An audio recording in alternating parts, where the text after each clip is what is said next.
Castro Varela, and I'm very happy to introduce to you today the bildungsLab. The bildungsLab is a collective of BIPOCs and migrant women, and we are actually all activists, but work also in academia or are artists or work in the field of art educations.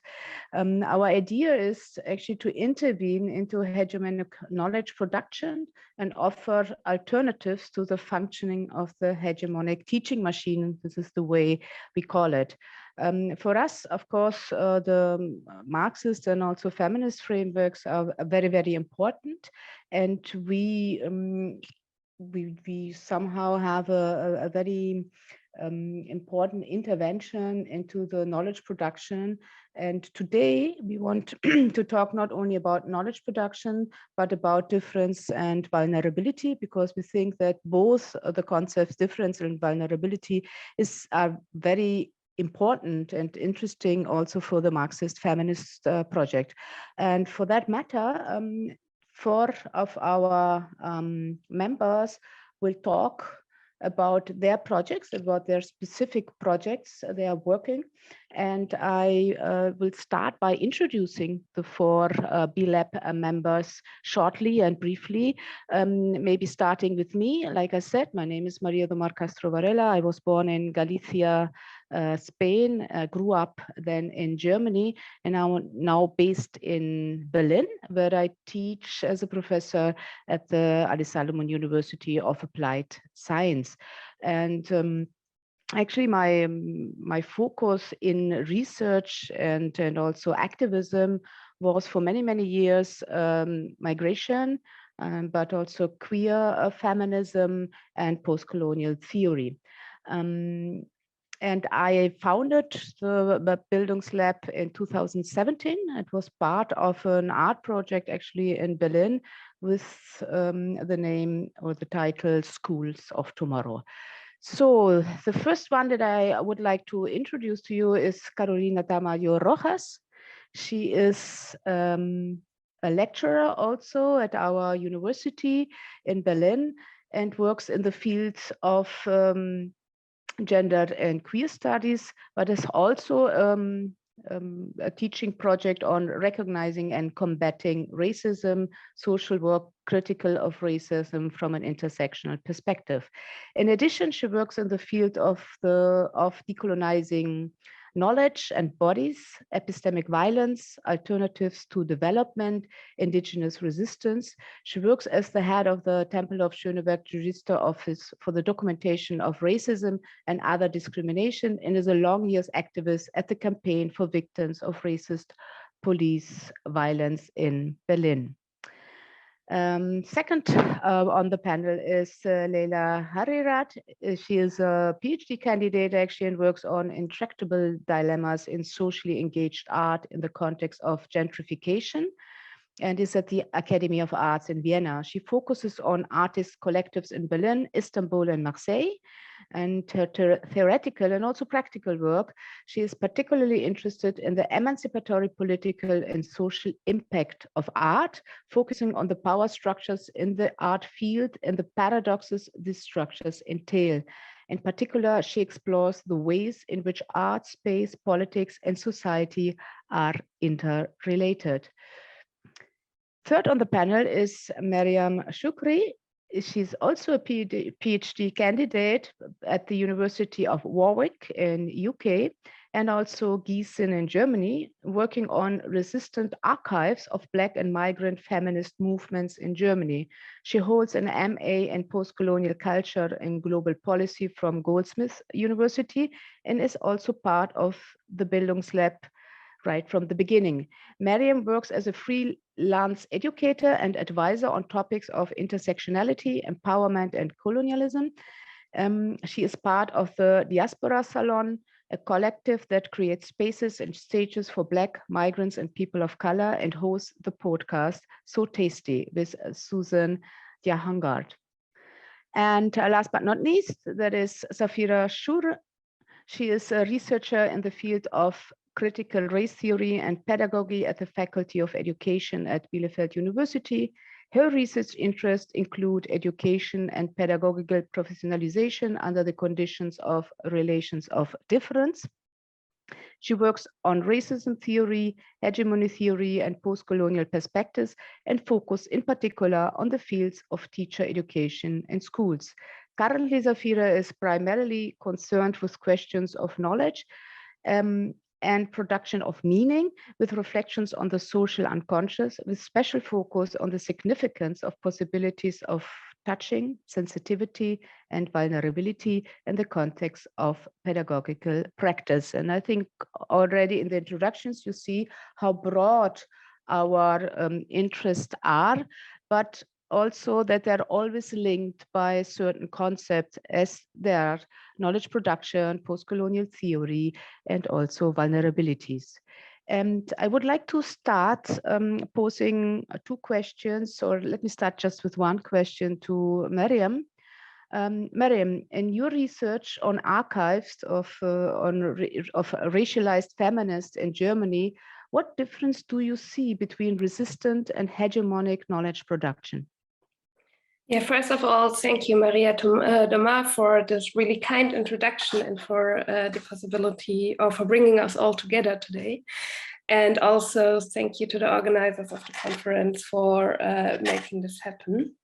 And especially I would like also to thank my fellow panelists for sharing the space for you, and I'm really looking forward to engage with you and exchange ideas in the next 1.5 hours. So in my work, as you already mentioned, I'm using the terminology of archive, and to develop on your question, I think it's important to understand where I'm coming from with this terminology, because there's so many different ways of understanding what an archive actually is. And I'm coming from an understanding of the archive as cultural archive, as it was developed by Edward Said, and then further developed by Gloria Wecker in her book on white innocence. And Gloria Wecker, she understands the archive as a repository of memory, and she explicitly refers to the archive as a colonial and racist archive, as it is located in the heads and the hearts, and here I quote, in the heads and the hearts of the people in the metropole, and is also silently cemented in policies, organizational rules, and popular and sexual cultures, in common sense, everyday knowledge, and all of this is based on 400 years of imperial rule. So end of quote. And coming from this understanding of hegemonic archives, I understand the resistant archive especially of racialist feminist activists, as structures of knowledge, lived experiences, and collective memories which defy exactly these colonial and racist structures, and dare to imagine otherwise. These archives of resistance draw together emotions, embodied experience, and creative ways to engage with the violent hegemonic archives. And they practice solidarity, ways of coming together, and much more. They develop their own imaginations and own visions, languages, and ways of living together. These archives of resistance so break open the really hegemonial understanding as archives of centers of power, history writing, and violence. And in contrast to the hegemonic archive, they do not have a center from where they speak, but a multitude of nodes and ramifications, and different themes, discourse lines, and conflicts also become visible. And therefore, to come back to your question, Maria Doma, resistant knowledge production happens in many places at all times. And sometimes it happens in open opposition to hegemonic knowledge production, but often also really interestingly at the fringes of power, I think also as we try to do. And so we as the bildungsLab, but also we at this conference.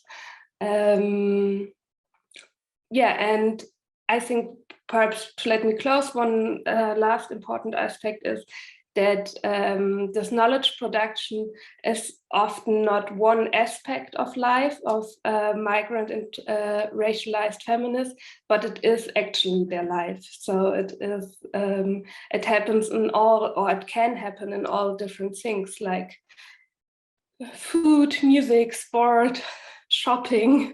It can really, all these areas can really become important areas of knowledge production, as they do not exist outside of life, but are life.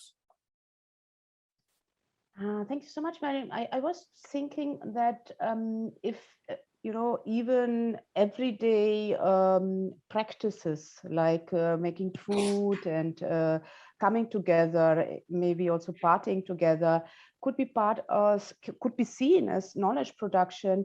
How would this knowledge then enter the archive? I think, of course, this happens through various steps. So people try something out, and then people theorize this knowledge, and this knowledge gets spread through publications, but also through cultural productions. And so I think it's also important to understand, or like I understand this archive is not that it's something fixed, or then there's something in the archive and it cannot go out, but it's something that is also changing. And some theories or some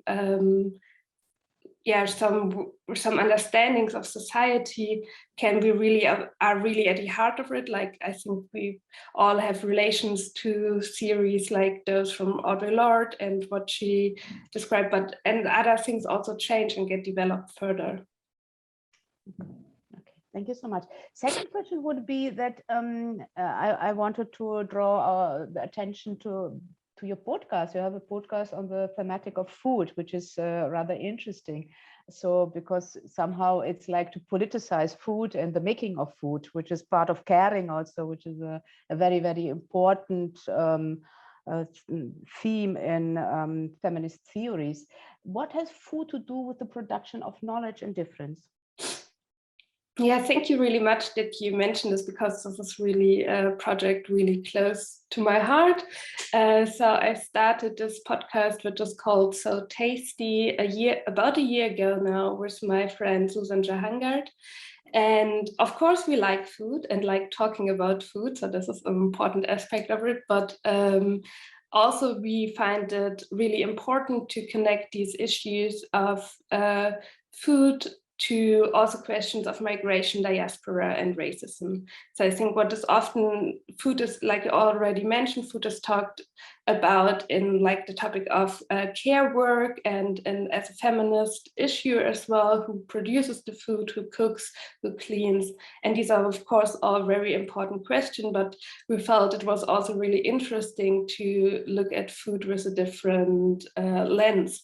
And I think we all know that food is a really vital part of our identity. I mean, there's the saying, you are what you eat. I'm not sure who developed it, but I think that's also conveys quite a truth, because in what we eat, we see what is important to us, which diet we follow, perhaps even which faith we follow. How, if we are well, if we are not well. I mean, my parents still ask me when we talk on the phone, what have you eaten, as the first question. Perhaps you can relate to this. Yeah, and also, of course, our class, our cultural heritage, all this can become visible in what we eat. And therefore, a lot of knowledge, experience, and history is connected to food. But of course, food is also not only connected to the individual, but also to society. So is the food you're eating on a regular basis seen as cool and in, or is it something that is stigmatized and perhaps also connected to shame? And of course, this also changes with time. And I think especially in the last 20 years, there has been a big change in this.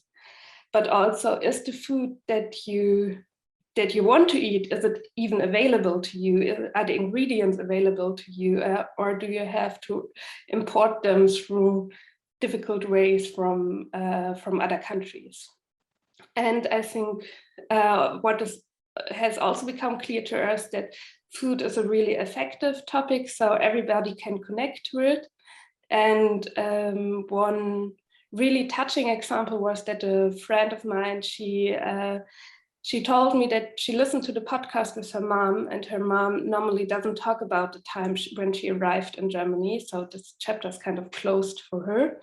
But through the conversation about food, she had a way of talking about her experiences of arriving in Germany, of looking for the food she wanted to eat, of sharing food with others. And so this may seem like really basic conversations, but I think it's really important to understand the knowledge that is also, and also the memories that are connected to food. So yeah, you can have all the beautiful and all the difficult conversations about this topic. Mm-hmm. It's, of course, for feminist activists and also theorists, a very, how to put it, is a dilemmatic topic, or an ambivalent topic, to put it better. Ambivalent topic, because cooking and all was always, you know, the space of reproduction that was like seen, or I mean, was like seen like the space for the woman and the housewife. And very often I mean, networks were there by transferring and exchanging recipes and you know, to improve the recipes and all. So I think it's very interesting that you politicize something that for, I think, a long time in the feminist movement was somehow seen a little bit with distaste, an adjective that fits here very well. But do you also talk about transferring and exchanging recipes and hybridized recipes and things like that? Yeah, so in the podcast, we invite every time a guest or two guests, and we always ask them to bring with them a recipe they like. And often already in the recipes, you see how like networks of friends develop recipes, how things also change, because of course not everybody can cook. So in case of people who arrived in Germany when they were kids, or even or were born in Germany, then they, of course, often they don't know the recipes of their parents, and then they have to relearn it also through YouTube, which is also really interesting. And so I think all the recipes we are talking about, or all the food we are talking about, are always hybridized in some way. Sometimes also because the people don't want to eat, are vegetarians then, and don't want to eat the food that their parents produced in this way, but of course also want to have the taste of it. So, and therefore I think it's also interesting concerning knowledge production, because there is not the one way you can see a dish. There are always multiple ways and multiple angles also to approach it. Yeah, that's very very interesting. There is also this idea of heritage, no? You because you inherit also the recipes from your mother, and there is like also this female lineage. Mostly, of course, there are also fathers who cook, but mostly it's still the mothers who give the recipes to the daughters, or who teach her then how to cook. So in my case also, I have like when my mother died, the things that I really is very dear to me is her recipe notebook. She wrote it all down, and I noticed that I have to really that a lot of it I never tried even, so I will have to. So it's like a connection to somehow the mothers, which I think for feminist theory was always is a very complicated and not so easy topic to deal with. But through food, I think it becomes more palpable, to use a word. Thank you so much. I think we go on with SAPHIRA. SAPHIRA, currently you're also working exactly on the topic that we are dealing with here on this panel, namely knowledge production and different. Could you just give us like a brief introduction of what exactly your research is about, because knowledge production and difference are very broad concepts. And there I would be interested in the role that vulnerability plays in this research and also in your meditations and reflections on vulnerability in contact with knowledge production, or in the context of knowledge production. Which role does vulnerability plays in knowledge production? Yeah, hello to everyone, and thank you, Maria. And I think I try to explain some ideas and questions of my research and the things I'm working with. And I think I have a connection to some aspects Maryam reflected on, especially on the topic of archive. And I am driven by the question what it means for schools and universities as, I would say, significant places of education to design something like an appropriate educational process in post-colonial and post-national socialist conditions. And I'm looking for good forms and procedures to deal with the traces and repetitions of ignorance and violence, but also of resistance and renewal. And questions I work with in research and in teaching are, for example, how do certain hegemonic voices and perspectives sustain themselves inside of education? And what sounds and something like background noises determine these places and also determine the subjects who move in these places. And for me, it is very important to ask myself, how can I, as a part of the university and as a teacher in educational science and teacher education, contribute to change, but to what extent am I also a complicit participant? And due to my work focus, I am, of course, always occupied with schools and teachers. And I think teacher education, for example, is an area with a really special power. And for example, professionalization of teachers are in particular demand to deal with their involvement in regard to power and inequality relations. In this sense, the institutions and their actors, including me, have an important responsibility for the conditions and for changing them. And I'm trying to develop ideas about what it can mean to fulfill this responsibility. And it seems to me very important that the different places of education are challenged to question their history, their self-understanding, their routines and regularities. I would say indeed all their foundations with regard to their underlying knowledge. And I think the archives also play a very important role. And places of education are expressions of the epistemic violence and imperial projects. And in this complicity, they are characterized by powerful persistence and ignorance. But, and that is, of course, very important, I think also for the place here and for the bildungsLab, they are not to be understood as wholly fixed bodies, but as constituted by practices.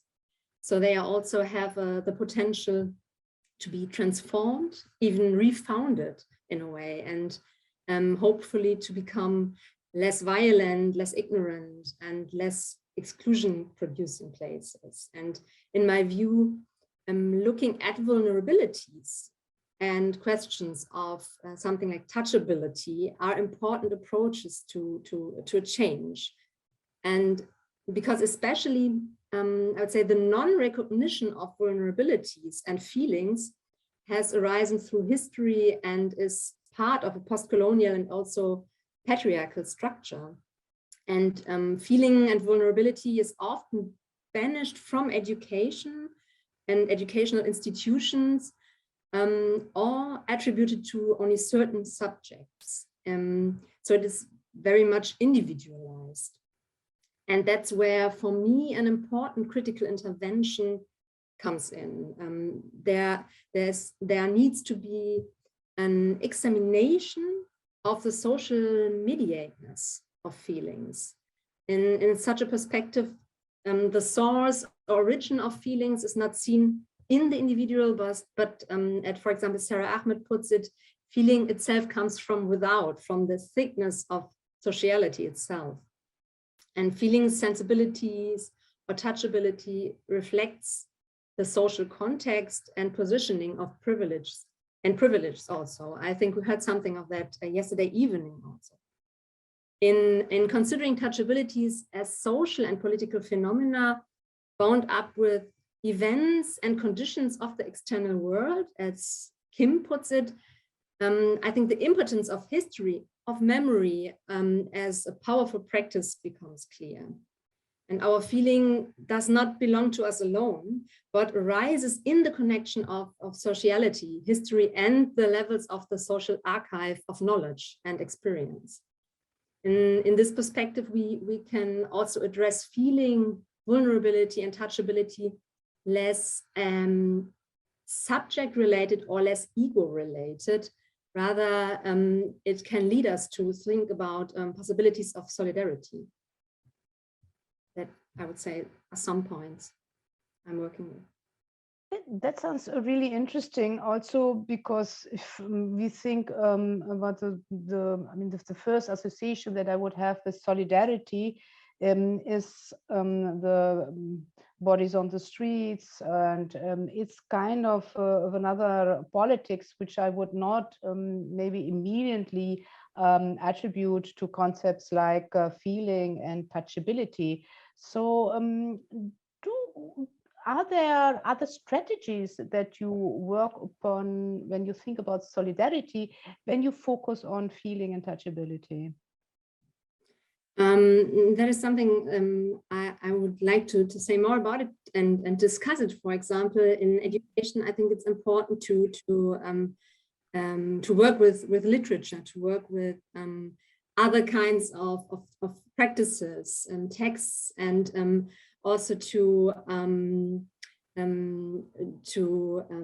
find some kind of to create rooms where it is possible to talk about different knowledge productions. For example, Maryam's podcast, I think, is one possibility to get in contact and also to be touched in different ways, and to find something like community and solidarity about through this kind of practices. Okay, and then your special focus on touching and the possibility also to touch each other, which is now in a situation of the pandemic, a very specific also topic. I guess you mean it metaphorically and literally, to touch each other in the sense of to be touched by what somebody says, but also to be touched like really with bodily. Can you explain what the political angle of touching is in your work? Yeah, this perspective on touchability is also means also to understand the connection between feelings and power. And from this could grow the concern, and I think it's a political concern, to especially pursue the project of strengthening touchability. And a touchability, and I think that is an important point, that is also born by an awareness of the differentiality of vulnerabilities. That takes note, for example, that in the context of race and gender, the view of one's own vulnerability and feeling as well as the vulnerability and feeling of the other people means different things depending on time and context. And I think what is very interesting is what Janine Young Kim writes about Black Lives Matter, that it can be seen as an important example of the idea of something like a general more touchability. And I take the liberty to quote something of her text, Racial Emotions and the Feeling of Quality. The movement is not a public and maudlin declaration of I feel, but instead poses the question, do you feel? Nor it is a defensive step back to assert all over again the humanity of Blacks. Instead, it raises a challenge to the humanity of those who feel so little for the unjust and violent death of another human being. In this way, the movement demands shared anger and grief, not from sympathy of the other, but in sympathy with the other. Rather than seeking to exclude and divide off, it invites all to participate in a more ethical and just conception of collective flourishing. And do you feel, I read as an appeal to the heart. And from my pedagogical perspective, this brings me to the idea of heart education, especially in view of the post-colonial context, bringing together the Topoi thinking, heart, feeling, analysis, and for example, pedagogy, had a more, for me, something like an irritating, awakening, and also resistant moment. It is something like a tracing of heart, and that is in many places something that seems to be far away, especially in pedagogy when we talk about education and the dominance of capitalist discourses. And heart education could go hand in hand with questioning the origin and appropriateness of feelings, and with contextualizing them and thus considering them in their mediateness, as well as knowing about something like the narcissistic potential of one's own feeling, also especially under conditions of power difference, a powerful difference. And it's the idea to understand that we, as we talked about it before, that we need to take into account the very different practices, texts, and forms of knowledge production, and to also get through something like poetry and literature as a possibility to be touched. And with references to Spivak's reflection on literature, my point is to open our eyes to different practices of knowledge production. And it's about something like highlighting it as a political significant thing to be touched, and to be touched, as Spivak puts it, without guarantees. Becoming touchable is also a really important mode to get in contact and to listen, to create more connection, something that is in the pandemic time a very important thing. And so it's precisely enables us probably to think of solidarity. Mm-hmm. Maybe also because we more and more forget what it means to be connected, to be really connected, not via internet, not via Zoom, but to be connected on a very different level. Well, one critical question I would like to pose is, because when you talk about heart education, that sounds very much like the humanist project, like Humboldt and all, who was always talking about education not being only something rational, not only being something on information, but being something that has to be a kind of the development of the heart and the feeling. And we know, of course, that this humanist project is quite a difficult one, especially also when we look at it from a Marxist feminist perspective. How do you tackle this problem?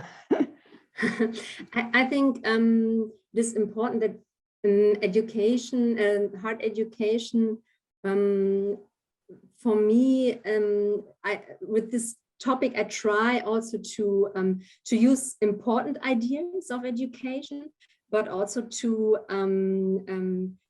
bring other voices into the idea. And I think, for example, if we look at the idea of Spivak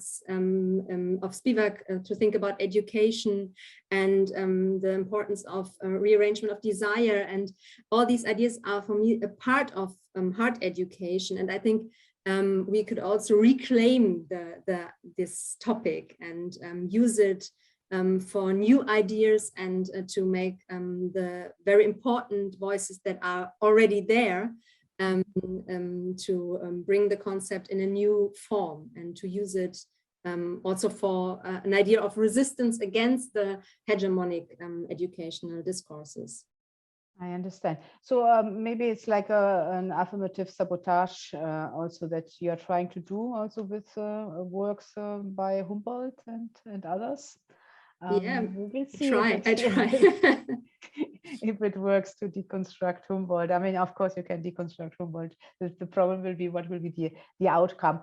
For the feminist project, of course, it is always, again, you know, like with Maryam, and I think it's rather interesting that maybe this is the way to go, to somehow problematize a feminist theory or a feminist practice which only tries to circumvent everything that was attributed to only female bodies, like feeling, like cooking, and so on. It's quite interesting. Maybe this is actually, it's like a counterintuitive strategy, kind of, you know. So, Maryam, you would disagree? You don't find it counterintuitive?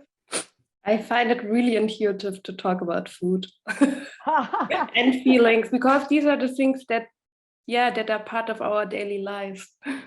That's true, but it's counterintuitive in the sense if you think it in a frame of resistance, of fight. That's not the first thing, at least, that you think about. You think about the weapons that you use. You think of the bodies on the street.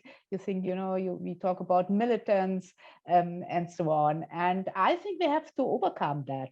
So, and counterintuitive is for me not something negative. Is the other way around. I think we have to be counterintuitive to be able to find other strategies that somehow are able to get us through the crises we are now confronted with, which are multiple, as we know.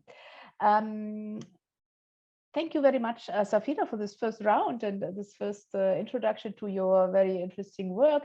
And I would like to continue with LEILA. I think that her work connects very well to what we have been discussing until now. You're currently working on the epistemological and also emancipatory effects of affects, consequences of affects. So you're also talking about emotions and feelings in certain way. And you look into it through a lens where you focus on socially engaged art practices. And SAPHIRA already said that art, and also Maryam, I think mentioned it, that art, literature, and so on are very, very important practices for kind of resistance and fight against a hegemonic culture. What particular spaces, role do space play here? Because you also talk not about affects only, but you also talk about the creation and maybe also the deconstruction of space. What role does space play here, LEILA? Yes, thank you, Maria, and thank you, SAPHIRA and Maryam. I already see so many connection points. I mean, we know each other's work, of course, through the bildungsLab, but now here, listening to you, I felt very, very much even more connected to you. Before coming to this notion of space and which role it plays in the consequence or in the effects of affects, I would like to make a little theoretical reflection on what is actually happening, or like how affects can be seen as knowledge. And I will make a little introduction to the work of Spinoza, and I hope I'm not boring you, but I find it's important to theorize also our practice more. And as you said, Maria, the other day, that we need theory in order to analyze better and make us more resistant, right? So when I speak about the epistemological character of affects, I refer, as I said, to the 17th century philosopher Spinoza. And according to him, affects are critical of cognition, and not only critical of our cognition, but as well as our relation with others. So for him, affects are relationally shaping our imagination. And this is the imagination, like how we perceive the world, is for him the first genre of cognition. And after that, the ratio comes and reflects. So, and imagination is critical, therefore, for the attitude of people and how they deal with the conditions they live in. So, and we could also call that ideology. So now the affections that are shaping our imagination, so how we perceive the world and others, are affections of the body. So we get affected and affect others through our bodies. And yeah, I find Spinoza very interesting because in his monistic thinking, there is no hierarchy between the body and the mind. Instead, he understands their connection as a union. But nevertheless, every sensation for him is first made through the body. So ideas are only shaped through the affections of the body. And there is no idea possible without the body, according to him. So, and there are some authors who call Spinoza's conception of the body even the first idea of the unconscious. And I find this very interesting. So, sorry. And then here I want to stress the notion of relationality, which is critical for affections, because in order to be affected or affect others, another body or other bodies are needed. So, and to connect it to feminist theory, I would like to refer to Aurelia Armstrong. She's a lecturer for philosophy and gender studies at the University of Queensland. And she emphasizes in her feminist reading of Spinoza, the notion of relationality in his conception of the individual. So he has a relational conception of of identity, and this, according to her, can be read along the feminist critique of the notion of autonomy.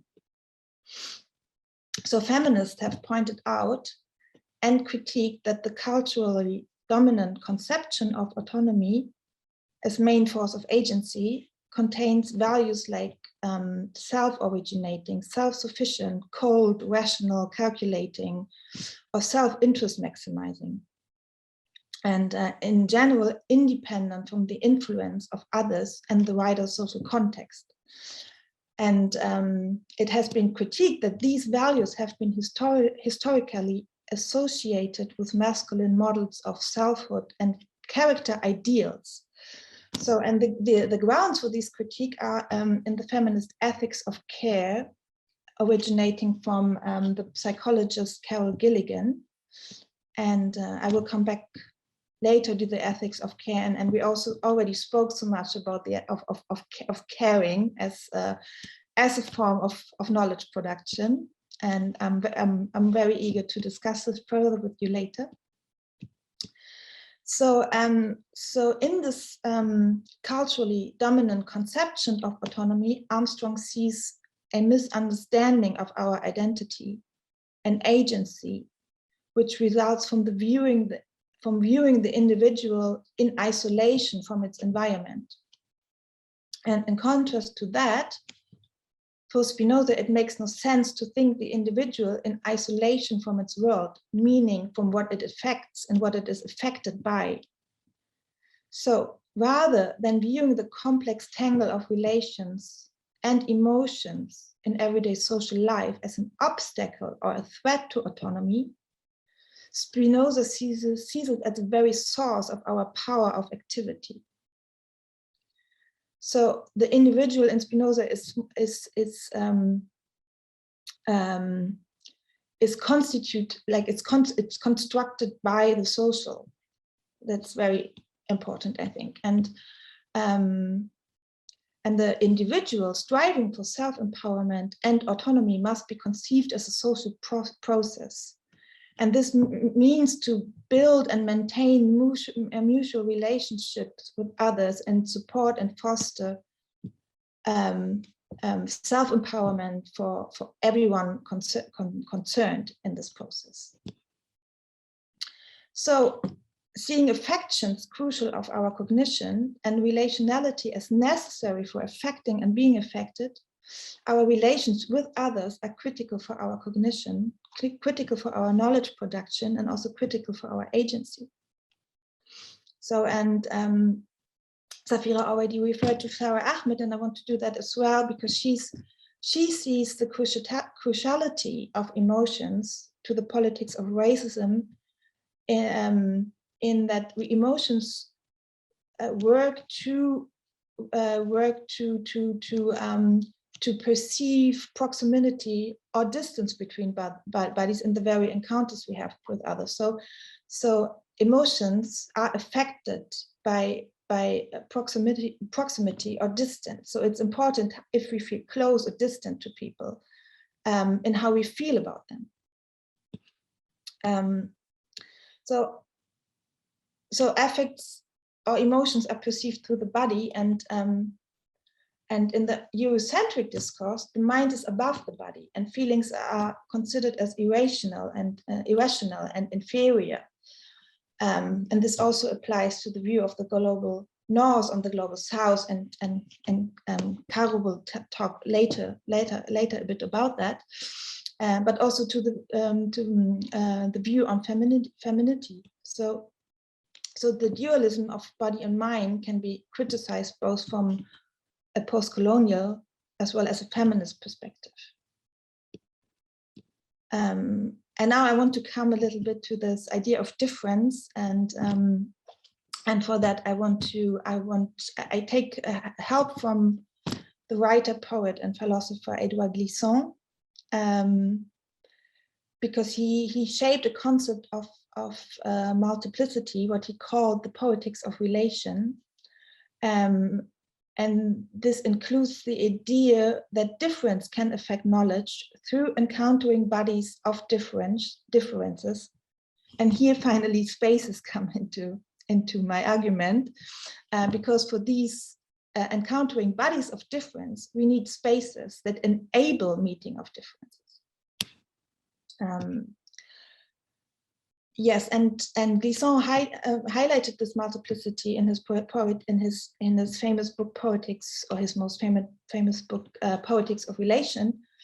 And for Glissant, poetics doesn't mean simply poetry or poems, but a way of imagining, of living, of acting, of encountering and getting ideas about the others, which are never final, but rather bringing the imagination into thought. So maybe like we can call them temporarily conclusions without any judgment. Yes, and in this vision he has about this about multiplicity is a shared, like is a view on the world with infinite difference, in which multiple histories and ways of being can coexist. And for him, relation, or encounters that end up in relations, is the moment where we realize the difference in the world. And this moment where we realize all the difference in the world, for him, is also very important for political and social struggles. So here I see the emancipatory aspect of affects as the realization of difference through encounters that enable relationships and an ongoing shift in perspectives. Like SAPHIRA spoke about literature and poetry, and like this shift of like constantly getting into the text of the other, as Spivak says, so like constantly shifting perspective. And this can, and there are of course no guarantees what will come out of it, but maybe also see poetry or like the aesthetics or art like more in a daily practice, and not only as like as like concrete artworks that you can put in a gallery, but more like as a daily practice of interacting with each other. It would be also then to reclaim art for the commons, so to say, and reclaim it from the art business, which it has become. Exactly. So, exactly. Okay. And then, are you finished, or you were about to continue? I can say more, but no, please interrupt. Okay. Okay. One thing I would like to add is that, of course, the way we somehow present our feelings, represent our feelings, talk about our feelings, or somehow act out our feelings is, of course, also very much determined by our class. And also the way it is judged is very much bound to our class. So when one is like seen as hysterical or as too touchy, to be too touchy about some things or the others are seen as like you being sophisticated or to be just in a right manner touched by things that anger her or him. So I think it's very important that actually all the categories of differences are also described with other categories of affects and feelings and emotions, which is interesting. So now I think that one of the ideas that you follow is, or the questions that you have is how to build spaces of differences. Is this right? Yes. Yeah, this is right. And did you find in your research, novel strategies to build spaces of differences? Now, outside the theory, but you also did an empirical research looking into art circles and cultural production. Did you find novel ideas of how to create spaces of differences? Because I think for the Marxist feminist movement, that is very, very important, that we I think have a long history of create spaces of sameness. So where we come together, and earlier it was the conscious raising. So where sameness somehow is a very important criteria to come together. And it doesn't matter which the criteria is. We are all women, or we are all lesbians, or we are all women of color, whatever the different criteria might be. But there is a long history of fighting for, I would call it, spaces of sameness. So then spaces of differences come with certain problems, because if we think about the power structures inside spaces,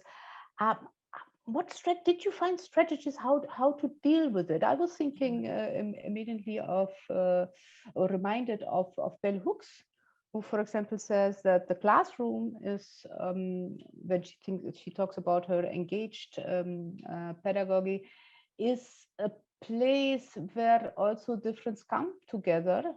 So it can never be actually something like what we call a safe space, or maybe not even a safer space, but it has to be, she talks, I think, about brave spaces. So where we have to have some ideas and rules and how to deal with differences, which are also structured by power.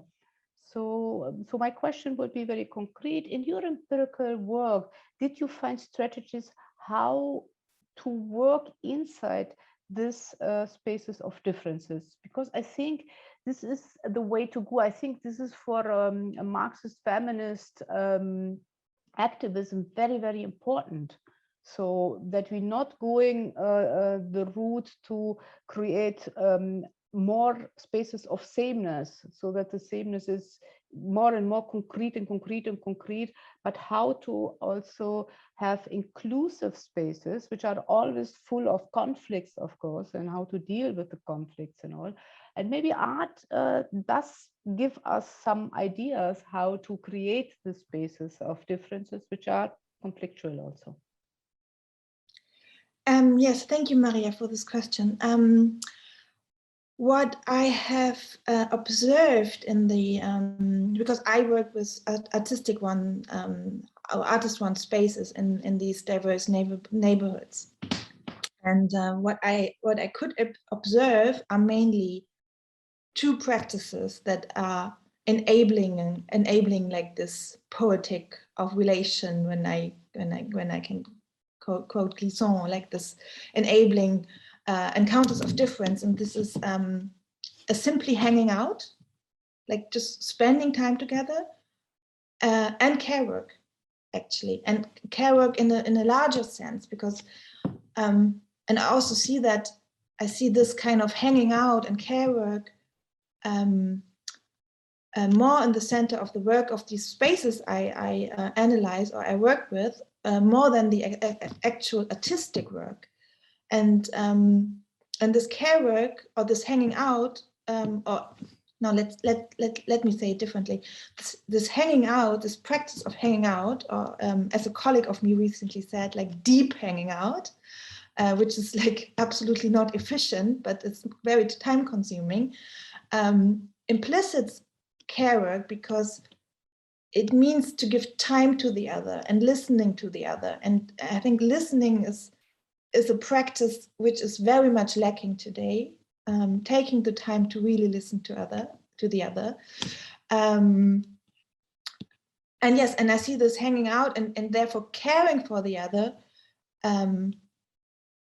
And by this hanging out, entering into relationships with the others, as strategy to enable like encounters of differences. And this needs spaces and time. And I mean, every space is structured by power relations. It's nothing we can just like dissolve like this, but I think if these spaces are without any aim, let's say it like that, if it's just like I don't know, like one thing these collectors are always doing is like cooking together, having food together. So can refer to Maryam a lot there, because there's just like being together and sharing food together, sharing something together already gets people to enter into relationship with each other without any aim, without any like idea of outcome. So it's less power structured, I would say. And yes, so it's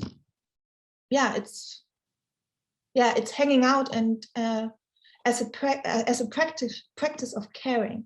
Mm-hmm. Yeah, that's very interesting. There is a feminist study from Mumbai, India, that I was looking at. If I find the title, I just don't find it.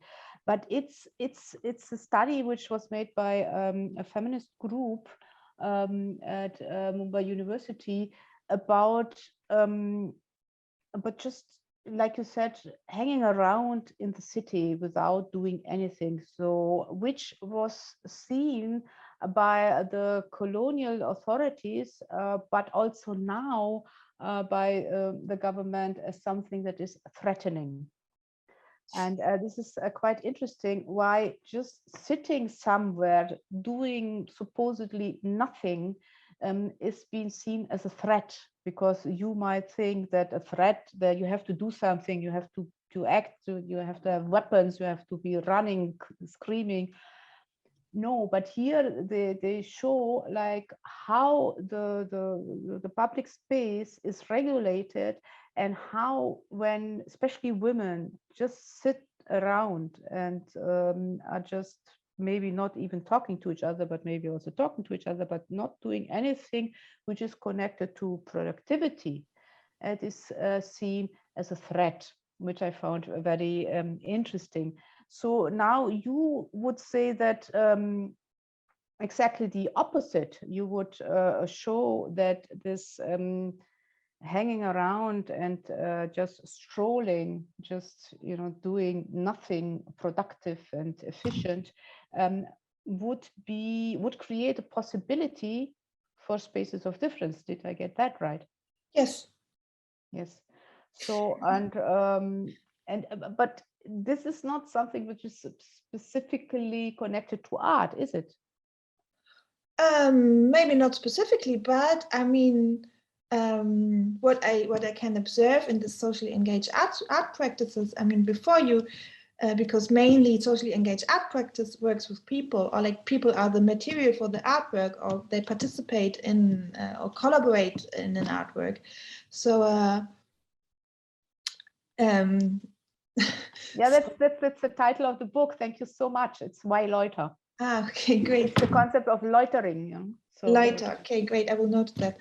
So sorry, I lost it. What was I saying? Yes. So in order to be able to work with people, you have to know them. So you have to have trust. So if not, you won't get real insights and won't be able to shape your art. So this entering into relationships is like critical to socially engaged art practices, and in order to enter these relationships, you need to spend time together and get to know each other. So I would say hanging out is a very big part of it, and to come back to this idea of, or like a different idea of poetics or art or the aesthetics, and like seeing this being together, and the practice of everyday life, like almost like an artwork, as like shaping something new, like creating like poiesis,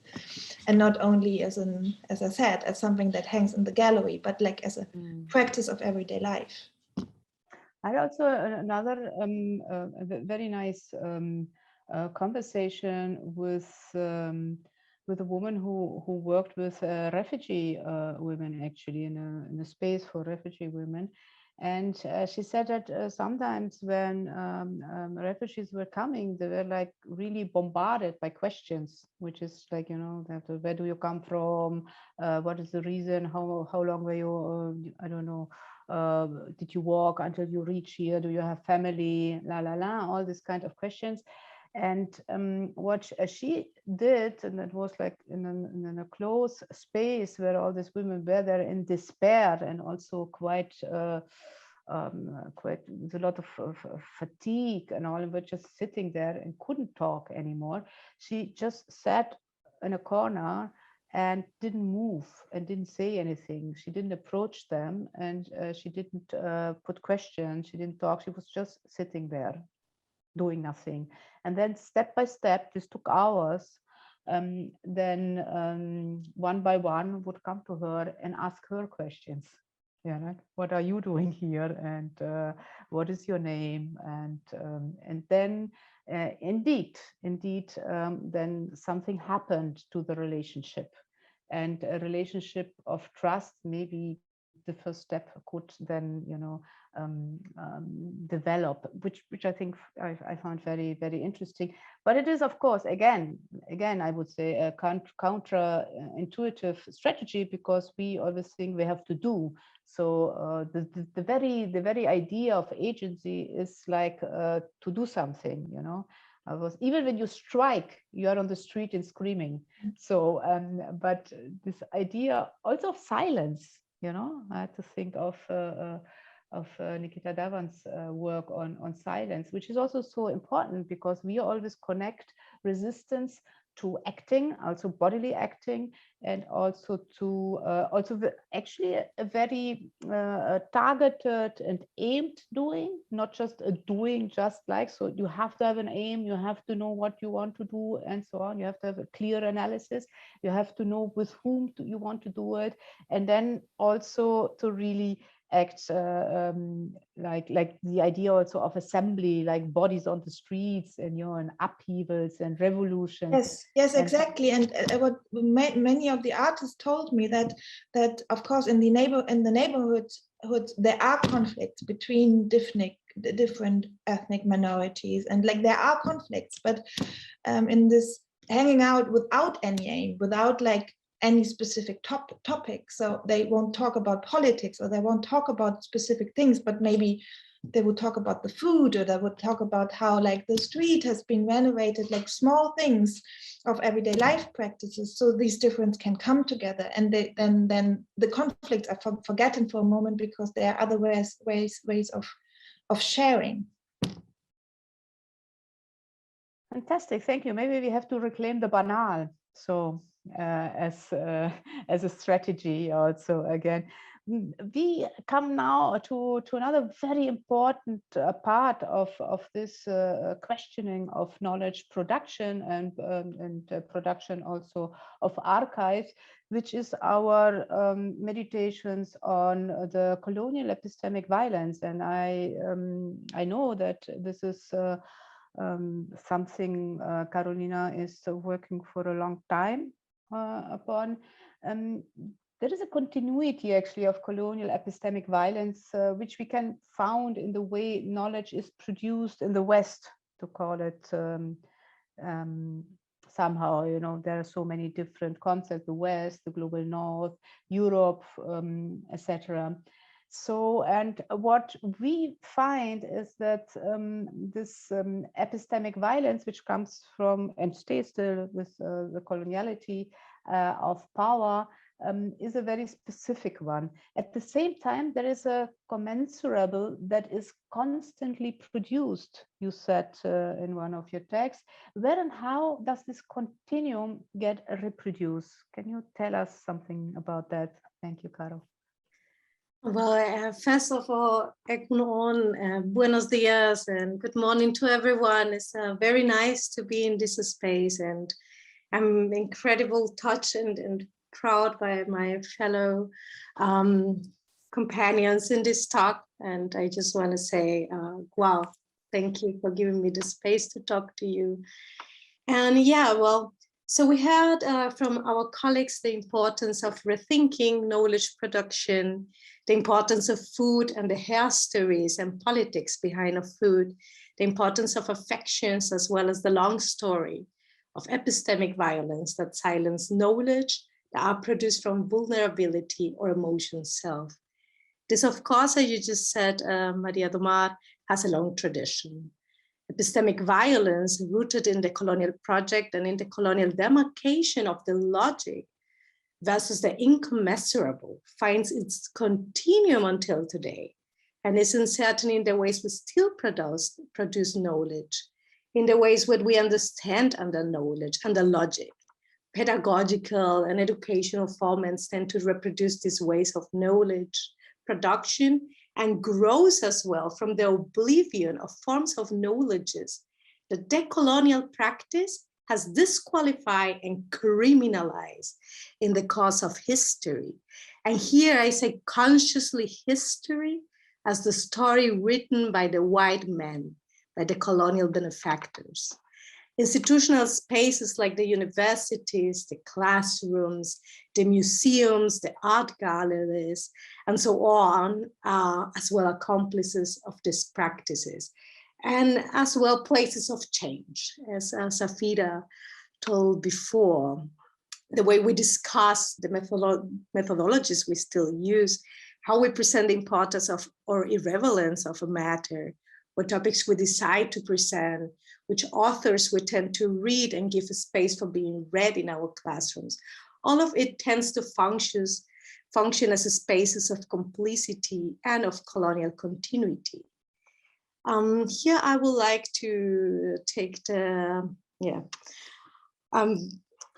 quote of Sousa Santos from an article he wrote in 2007, Beyond Abyssal Thinking from Global Lives to Ecologies of Knowledges, where he describes the demarcation line between what is considered knowledge produced from reason or logic and what is classified and branded as the unknowledge, the no knowledge, if you will.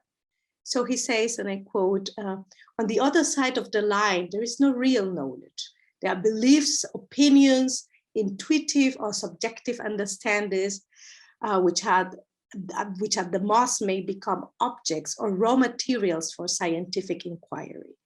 Thus, the visible line that separates science from its modern others is grounded on the abyssal invisible line that separates science, philosophy, and theology on one side from, on the other, knowledges rendered incommensurable and incomprehensible for meeting neither the scientific methods of truth nor their knowledge contesters in the realm of philosophy and theology. And here I end the quote. This demarcation line is strongly rooted in the colonial classification and is especially important for securing the administration of the territories and peoples of these territories that were colonized. This violent demarcation will be often presented as the only logical way of forming new society and establishing governments, and as the only way to administrate the bodies and furthermore the desires of the people that were subjugated. Subjugation that I think was as well presented as passive, where there was not any significant resistance, where there was basically any other option. This colonial narrative, constructed through the invention of passive minds, passive bodies, passive lifestyles that were empty of knowledges, meanings, and ways of understanding the reality, the cosmos, and related with each other. The savior narrative, the imposition of this lineal time of God, of the idea itself of bringing civilization, and of a unique binary way of thinking and being. The division of the society into genders, to sex, and to intelligible bodies, each of which got a specific position in the society, specific attributes and roles, if you want. Although the gender expressions got through the colonial project as well silence and erase of the history. And here history again with this consciously saying the word history. This narrative, for me, that has been rooted in our minds is experiencing a strong deconstruction through the work of activists and academics of color, of queer and feminist activists from the global South, but also from the South in the North, and here this complex concept of the West itself. What is the West, and what is the North, and where does it start? And do we find the ideas of South in the North as well?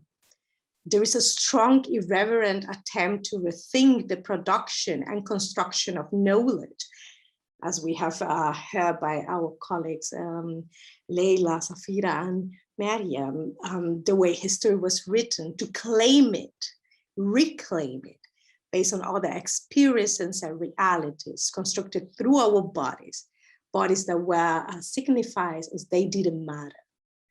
To open new spaces, rooms, and reels of knowledge, to recover in some extent what has been erased and violently taken away from knowledge itself. So one of the challenges I think we all face as activists and academics will be to think exactly these ways of how to reveal the subject of knowledge itself and promote the spaces where silent knowledges and bodies are being held. I mean, here we have heard a lot of examples like this hanging out, this recognizing the relationality of the affections and the knowledge production, the giving importance to topics like food, like dancing, like oral histories or their stories, the main practice of listening itself. The poetry of the relations. This is all really irreverent attempts, I think, for reconstructing the idea of knowledge and like reclaim it from bodies and stories or maybe desires that were always put it in this place of not commensurable, no importance, no existence, if you want. That's what I would like to say. Thank you so much. I had to just put on the mic again. Sorry for the little hiccup. Thank you so much, Carolina. I think it's a very very important contribution to our talk here, and I think it made absolutely sense that you were like, you know, the wrapping up of the presentation that you have brought here to the table. What I really like, and I would like to stress that, is that how during the colonial in adventure coming from, you know, endeavored by the West, the knowledge which was there in the colonial or colonized territories was seen as a raw material. Mm-hmm. Now, the problem is what I see, I don't know if you would agree, but there is, of course, now, to put it a bit polemically, everything is decolonized. Everything is decolonized, you know, the university is decolonized, the schools are decolonized, the streets are decolonized, everything, food is decolonized. I mean, there is nothing which is not decolonized.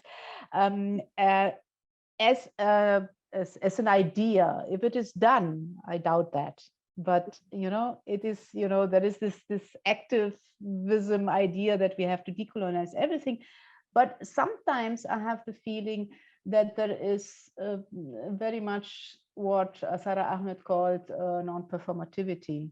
Mm-hmm. So, and that what also happened is that the knowledge, ideas, practices of the global South are again being traded as raw material.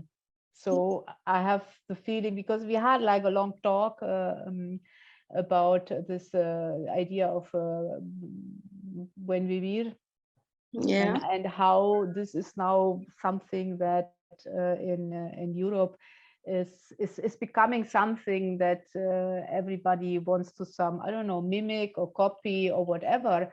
But what would be, how could we somehow, or let me be more precise, put a very precise question. Do you see possibilities and strategies how to deal with the different her stories of the global South, the colonized world, and the world that colonized, and the knowledge which was produced? Because I think it would be a mistake to go and just search for all the knowledge which is there and again bring it and produce books here in Europe, which is done very much right now, and it's all called decolonizing whatever. So it's a tricky question. I mean, it's a tricky thing, I guess. So yeah, which also follows a capitalistic logic of like taking basically raw materials and converting it into merchandise, you know, and kind of not giving even the space for the people that produces this knowledge to be part of this merchandising of the knowledge itself. I think Buen Vivir is a very good example of how it kind of being like taken in the North and make in a value of exchange in academic fields or in activist fields in a strong capitalist logic. I would like here to refer to indigenous activists and academic, not only activists, but also academic, Linda Tuhiwai-Smith, where she kind of also asked herself this question, how to kind of disrupt this colonial and as well capitalist practice of knowledge expropriation, yeah, how to find ways. And I think also one of the important parts is recognizing this our positions within body, what our bodies and what we embody reproduce in the power dynamics. Now, to be able, this recognition as a first step of like trying to be more honest, if you want, and giving more spaces and recognition to academics and indigenous theorists in the South, and to biographical work, to generational knowledge, generational trauma, the consequences in the body, to rethink history, and to like kind of deconstruct and subvert the idea of this lineal and universal story that defines us all as communities and individuals. But of course, this is like a very, very paradoxical position, because how to do it without reproducing the same, and how to like find ways of maybe co-authorship when you write, to give this other theoricos,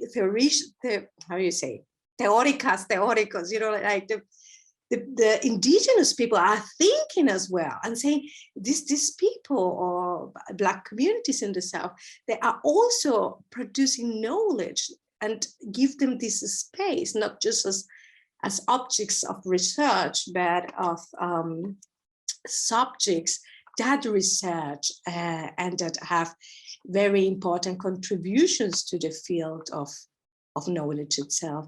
I would like to, if it's okay, to quote a little piece of the book of Tuhiwai Smith, Linda, The Colonizing Methodologies, Research on Indigenous People, where we can see how research is like felt and think in a lot of indigenous contexts. The word itself, research, is probably one of the dirtiest words in the indigenous world's vocabulary. When mentioned in many indigenous contexts, it stirs up silence. It conjures up bad memories. It raises a smile that is knowing and distrustful. It is so powerful that indigenous people even write poetry about research. The ways in which scientific research is implicated in the worst excesses of colonialism remains a powerful remembered history for many of the world's colonized people. And it follows further on, end quote. It appalls us that the West can desire, extract, and claim ownership of our ways of knowing, our imagery, the things we create and produce, and then simultaneously reject the people who created and developed those ideas, and seek to deny them further opportunities to be creators of their own cultures and own nations. It angers us when practices linked to the last century and the centuries before that are still employed to deny the validity of indigenous people's claim to existence, to land and territories, to the right of self-determination, to the survival of our languages and forms of cultural knowledge, to our natural resources and systems for living within our environments. And I finished the quote here. Thank you so much. It's a very powerful quote. I like the beginning very much. Research is maybe one of the dirtiest concepts and idea.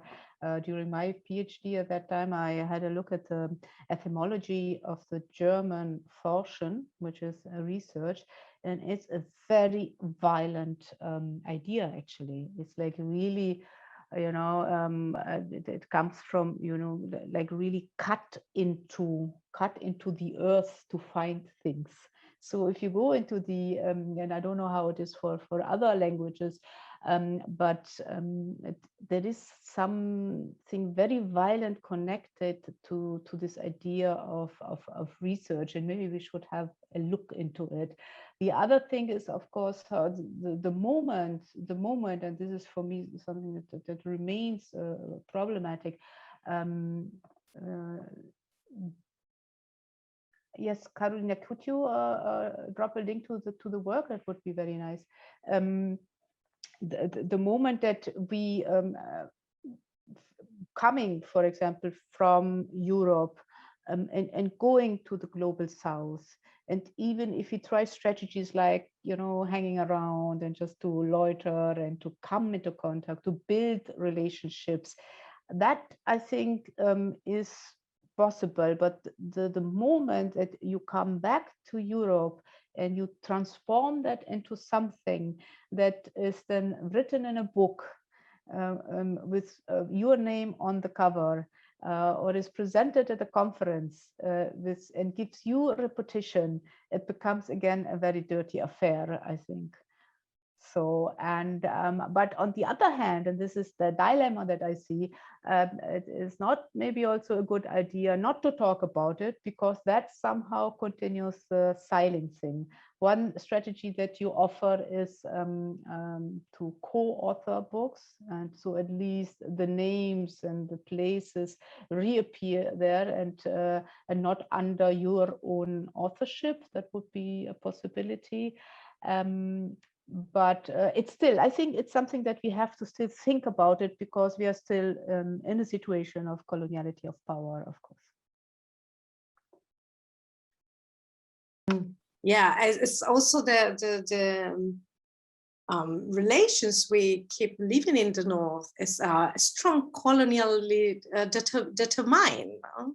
And this is important also to know and to like be aware of, and not like to think it as a past thing, but how our relations also to the academy itself reproduce this colonial masters. How you say is how do we do to like break this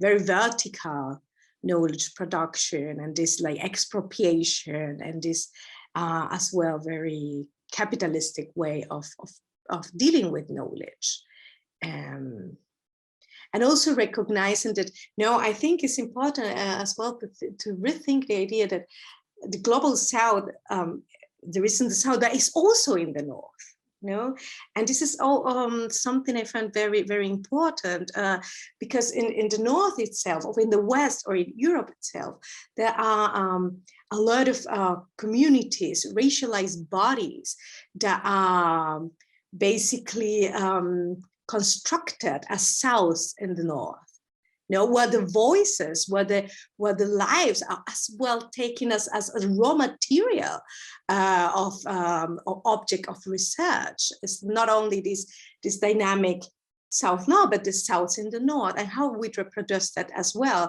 If we were the example you gave with refugees that come and everyone goes and attack and wants to extract that knowledge. That's also, for me, an example of how the South in the North stay and still are building, and these colonial practices find place. Thank you so much. We have now still half an hour, and I would like to open the floor if somebody in the audience wants to put a question to the panelists. Otherwise, we we keep on talking under each other. But if you have a question, please feel free to put the question in the chat so that we can read it and then address it also to the panelists. I'll give you a moment to think about one or the other question. We would love to get some questions from the audience. But in the meanwhile, maybe one thing that we could think about on the panel and between us is how do the very particular works that you are doing and the reflections that you are like following up address Marxist feminist issues in concrete? What would you say? Starting with SAPHIRA, maybe.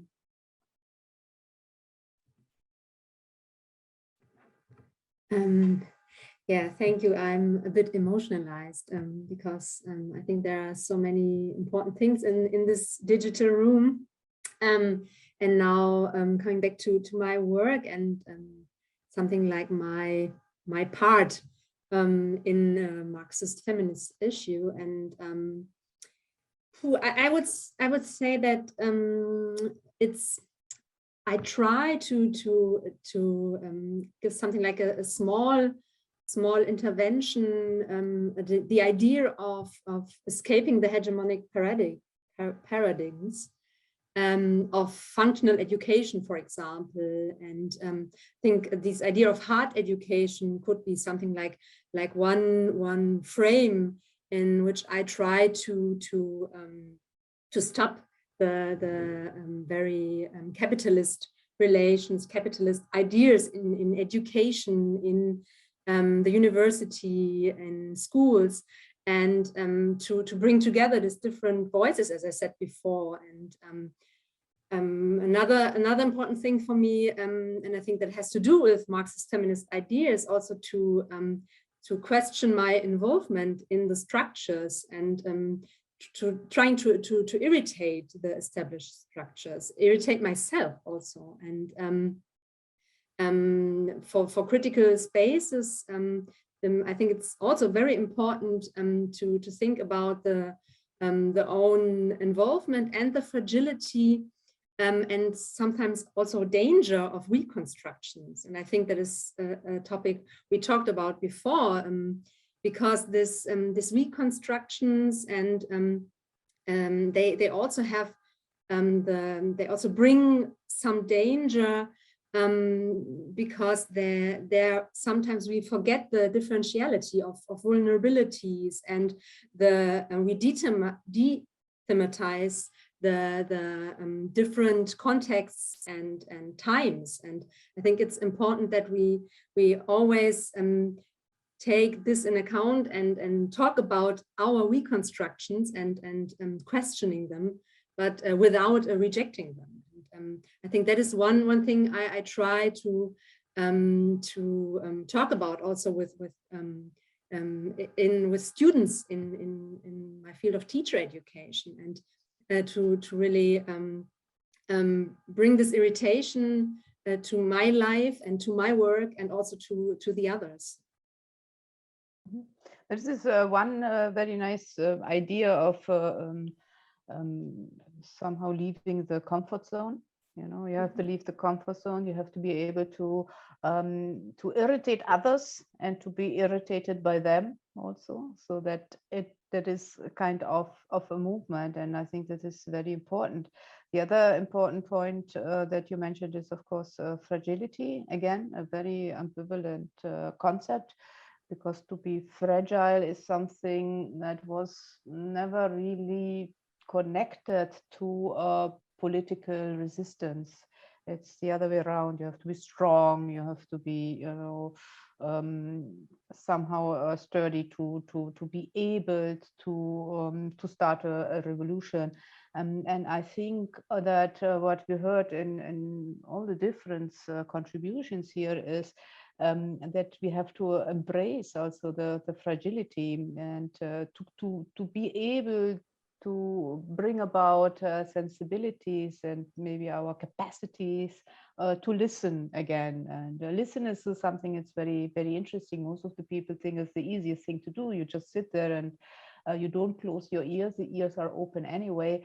But it takes quite a work to open one's ears, and also another step also to work and let the things that you hear work inside your body and your mind. And I think that this is something that is very, very important for anti-capitalist feminist struggles, which I would connect also to an idea of fragility. Maryam, what would you say? I mean, we already talked about that food, of course, there is direct connection to female bodies and so on. But what would be the anti-capitalist feminist angle to studying the archives of radical groups? You know the book New Black Radicalism.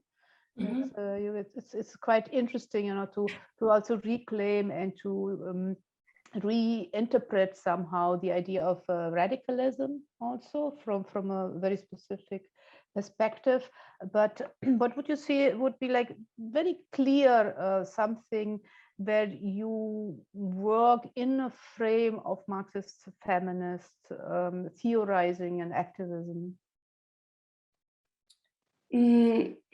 I would say perhaps like the most all-composing answer, and then of course, I also have different areas of work like we all do, but like the most all-composing answer would be to deal with the ambiguities. And I mean, everybody on this panel already talked about this, but I think it's important to stress this again, that also to take ourselves into the work and also deal with our involvement in the power structures, in the violent histories, and do this, I'm not sure who said this, but do this from a really honest perspective with oneself, and not, and kind of course, trying to work against this, but also leaving this kind of binary categories behind of like good and bad and right and wrong.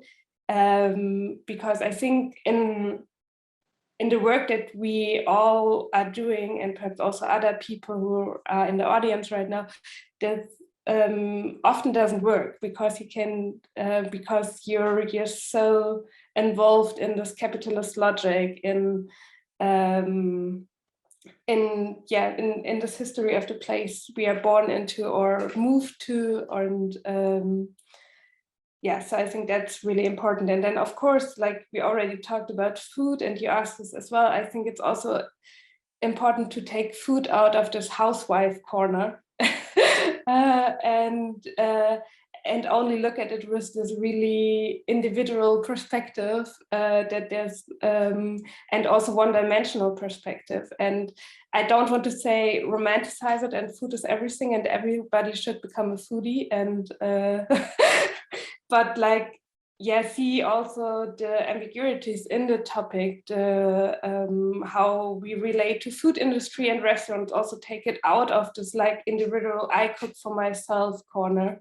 I leave it like this. I could talk more, but I also want to hear you. Thank you so much. I think it's very important. I think the honesty, which is like kind of the very important self-critical work that we have to do in the movement. And because we critical is somehow, it's also not easy, but it's maybe easier than being self-critical. Especially when we find ourselves in a vulnerable position, when we are ourselves very vulnerable to very different forms of violence, then it becomes kind of tough to be also self-critical at the same time. But I think it's very, very important. So I think it's an ethical question also. And Leila, you talked a lot about also ethics, and also the ethics of affects, and how do you frame your work as a Marxist feminist intervention?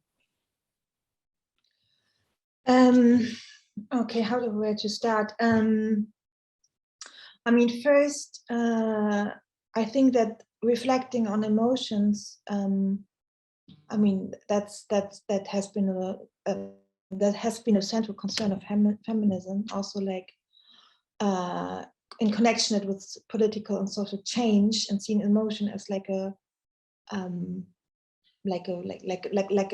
power, or like not something weak, but something we can use, and which is important for our cognition or our ideas we have about the world, as I said, and also to undermine this dualism between reason and feeling, which is like a central basis of androcentric power relations. So undermine this dualism, I think that's a very feminist perspective for me. And then I also spoke about the ethics of care, and to come back what you spoke about was MERYEM is, I mean, of course you can criticize like this aspect of caring as something feminine and reproducing gender identities, but I would rather see it or like criticize that care work is engendered, that it is like a subject of gender identities at all. Why should it be female? It's something very important, and I'm convinced that we need this ethics of caring for the other as caring for the self, also to foster and to help the Marxist project of emancipation and the freedom of alienation. And there I see I see Marxist project in thinking about how spaces of differences are possible, because I think that bringing difference together, or like getting closer to each other, would be an approach to free ourselves from alienation and from being in this capitalistic trot of working and isolation and autonomy in a very individualistic sense. And then saying, like, and by referring to this spaces of difference, then my Marxist approach is like a constant critique of over commodification of urban spaces, of spaces in general, and the commodification of art and other knowledges and all of that. But I think this idea of caring, and also caring for affections, caring for emotions, caring for vulnerabilities, it's very much in the core of my work, and I see it as a Marxist feminist approach. Thank you. Thank you so much. I think it's very important also to maybe struggle with, with having in mind that we have to work against the commodification, because commodification is something that is not something that ended in the last century, but we are very much into it. Everything is commodified, even, as you said, Leila, our affects and our emotions. Everything can be made a commodity, can be somehow also traded and made money out of it. And we know it now in digital times, how even our emotions can be somehow digitalized, and we feed it into algorithms or be produced by algorithms, so that we are like touched by things. And I think this is a very very huge challenge, how we work through this manipulation by algorithms that touch us, that forms networks, that somehow tell us with whom we should work and how we should work, and even maybe how we should care. So it is very important to really think it through, and to be able then also to resist also certain kinds also of produced and manipulated emotionality, which we also find. So you know that we are all that, like, then once we enter the internet, we are like, also driven into one direction, where then some people want us to do things so that they make money out of it. And that can also be, to be emotional or to form networks, etc. So there's a lot of very complicated and complex things that are happening right now, and we should be very aware. And that brings me to my last questions, and I still hope that at least one of the audience brings up a question for the round, with which we maybe can also wrap up. And as there is no question right now, I would like to draw our attention on the future. But there is one comment. But it was more a comment, but I can read it out for everybody. It is a comment. Let me see.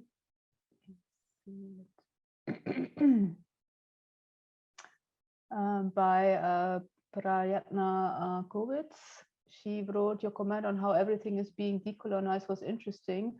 As an early career researcher who is working on a project that is attempting to decolonize disability and Western Northern notions of whose lives are worthy of living and the value of disabled bodies and minds, what would you say one would, as researcher, need to be mindful of from a Marxist feminist perspective?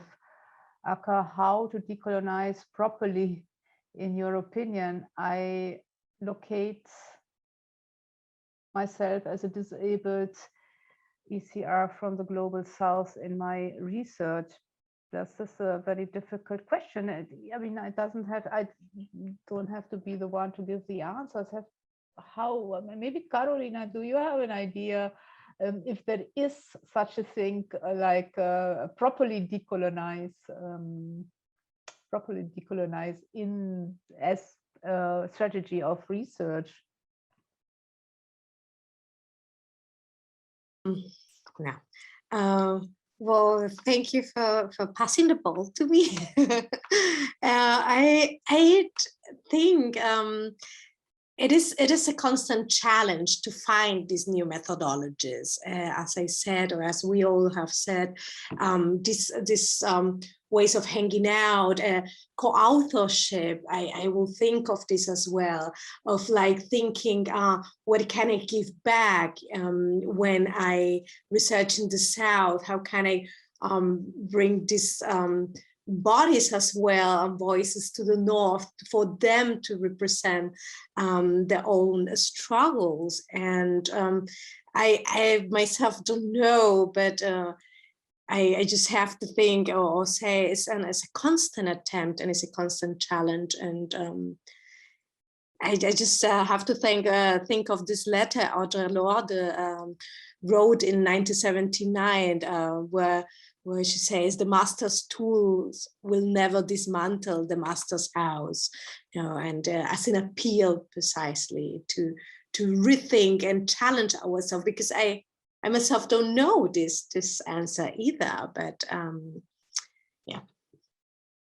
I think that the first step is to question our own intention, you know, so that it is not something you write decolonize and it's already a radical project, because it doesn't have to be a radical project. It might be a very a project that stabilizes the status quo by using certain vocabulary of radicality and so on. Here I'm very much also inspired by Gayatri Spivak, who always, you know, tells us again and again to be aware of a kind of vanguardism and of unquestioned radicalism. So, and I think your research, and thank you so much for the comment and the question, sounds incredibly important and senseful. And maybe if one puts it a little bit more humble, the title can stay, but I would like as a research framing, I would put it more humble and say to question, you know, to question the way the idea of disability is somehow dealt with and constructed and diffamated in the West, and which are the connection with the colonial enterprise? Where do you find the connection with the colonial enterprise and the whole ideas of monsters and so on, the idea of the primitive, the non-productive and so on? So if we go back and just be less driven by this idea that research has to be as radical as possible, but has to pose the right questions, and also to see how which role we play in questioning and trying to frame the research, that at least makes us aware or somehow resists us then to be the ones who will do a revolution by writing a PhD, which we will not do. You know, a revolution needs kind of other you know, ingredients and strategies to be fulfilled. But we need research also to somehow give us some questions or some answers two very, very important questions, which the one that you are posing. We only have like now kind of 8 minutes, and then we have to wrap up, and then there will be a break of 30 minutes, and then we go to a plenary session. So again, I would ask you to finalize or to wrap up the panel, which I found extremely interesting. I know you for many years already, but I was very impressed. Thank you so much, and also it connected fantastically one contribution to with the other. The last question would be, what about the future? So what about the future? What do you think? We are like in the midst of a pandemic. We are in the midst of a dramatic climatic change, which will come with severe consequences on the economic side, but also on the sides of our life. What would be for you the master challenge, and what strategy would you think is the most important to implement for a Marxist feminist resistance in times of multiple crises? I start with SAPHIRA. Oh, it's a really hard question, and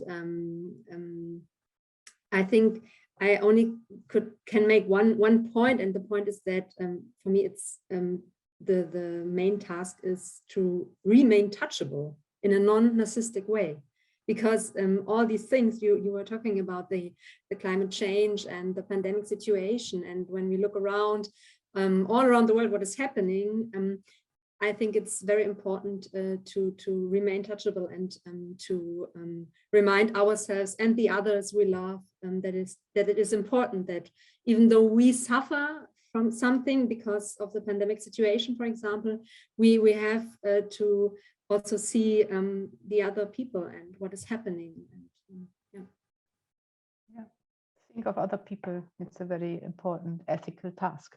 LEILA. Sorry, I couldn't find my micro. Yeah, I totally agree with SAPHIRA, and I think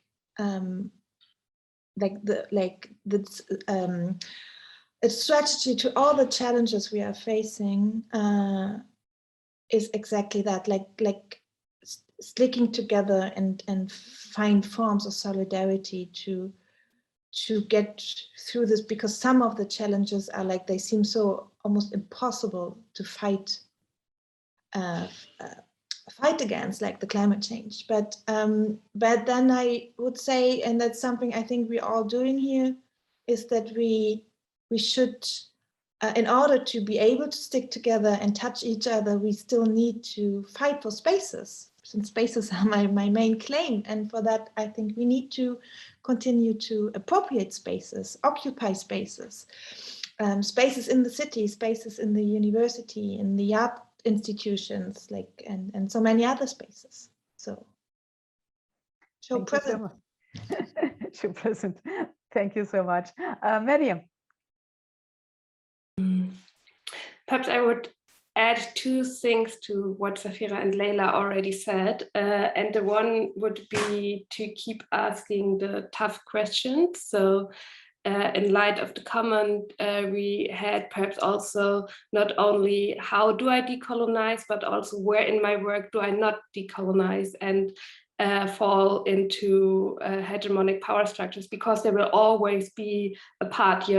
I struggle with this myself. Your PhD will not be perfect, or my PhD will not be perfect in this way, and also be aware of this and find these and be in this way also honest with oneself. What can I do? What can't I do? What do other people expect from me as well, in order to get, like in the sense of a PhD now, to get the degree at the end. So you cannot do everything as well. So, and this I think I mean with the tough questions.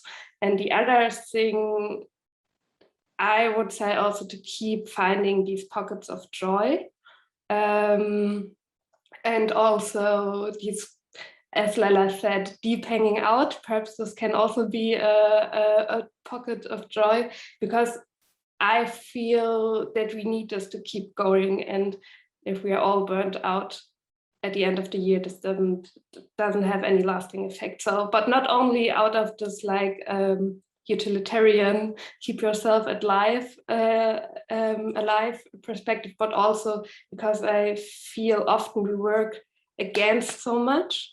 So we also need something to be fighting for. And what aren't we fighting for if not for connection and joy? Fantastic. Thank you, Maryam. And Carolina. Well, for me, besides what my colleagues just said, which is very inspirational, I think it's important to broaden the Marxist feminist analysis in relation with environmental issues, to be able to have a differential approach of how this extreme situation affects the life of women and impoverished communities, and how we aggravate or contribute the situation from our positions. And the other point is, for me, keep broaden the limits of the feminist question to include the oppression of non-binary bodies and experiences inside capitalist societies, and recover and repair the way history was written and opening a place for these positions and struggles. Well, keep human and keep kind and keep insurrectional, I would say. Fantastic last words. I thank you so much, dear comrades, friends, and yeah, we will keep our work. We will try to keep up intervening with our putting forward ethical questions, political questions, and trying to find more and maybe better strategies to keep on fighting on our anti-capitalist and feminist fight. Thank you so much for being here. Thank you, the audience, to be so kind to listen to us, and have a nice conference. See you later. Bye. Bye. Thank you so much to everyone. Thank you. Yes, it was great talking to you. Yeah. Same. Let's continue at some other point.